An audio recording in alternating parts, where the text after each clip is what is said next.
सातवां अजूबा है, उसके बारे में कोई दो राय नहीं है।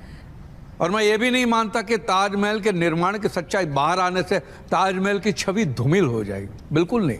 मुझे तो लगता है कि उल्टा कोहरा छट जाएगा और ताजमहल साफ दिखने लगेगा। और मैं ये भी मानता हूँ कि ताजमहल कई लोगों के जीवन यापन का साधन है, लेकिन क्या मिलॉर्ड सच्चाई से मुंह मोड़कर सिर्फ धंधा करना ही हमारी मानसिकता? फिर तो हर एक विदेशी आक्रमणकारी सही है जो सिर्फ यहाँ पे धंधे की दृष्टि से आया, जैसे कि ईस्ट इंडिया कंपनी।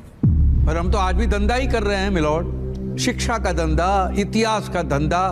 तो मिलॉर्ड, अगर इतिहास को भी नफे नुकसान की दृष्टि से देखा जाए तो फिर इतिहास इतिहास नहीं रहता, एक कमोडिटी हो जाती है, कपोल कल्पित कहानी बन जाती है। और आज भी मिलॉर्ड आपने देखा होगा कि आम लोगों को इतिहास के बारे में उतना ही पता है जितना कि बताया जाता, और उसके ऊपर अगर आपने सच्चाई बताने की कोशिश की तो उसे प्रोपेगेंडा कह के खारिज किया जाता है। मिलॉर्ड, बरसों पहले बख्तियार खिलजी नाम का एक दरिंदा भारत आया था। उसने नालंदा विश्वविद्यालय को आग लगा दी थी। नालंदा विश्वविद्यालय जहां दुनिया भर से लोग पढ़ने आते थे, 90 लाख किताबें जला दी थी।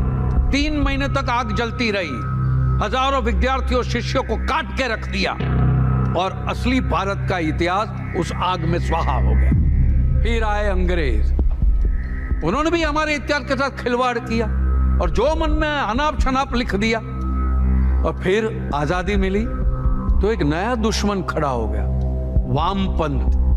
और जाहिल वामपंथी इतिहासकारों ने अपने हिसाब से इतिहास को तोड़ा मरोड़ा और एक नया इतिहास रच दिया।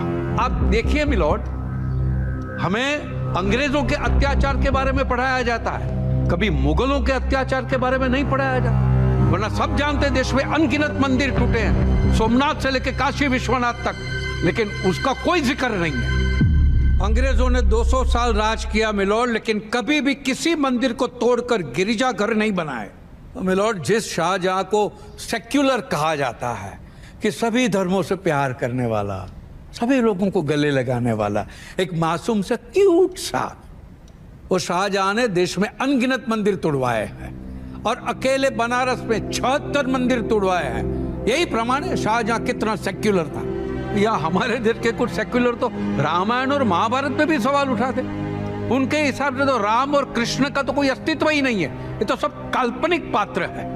लेकिन उनके संदेह को मिटाने का काम हमारे आर्कियोलॉजिकल डिपार्टमेंट ने किया। उन्होंने रामायण और महाभारत के प्रमाण तो दिए और उन तथाकथित सेक्युलरों के मुंह पे तमाचा भी जड़ दिया।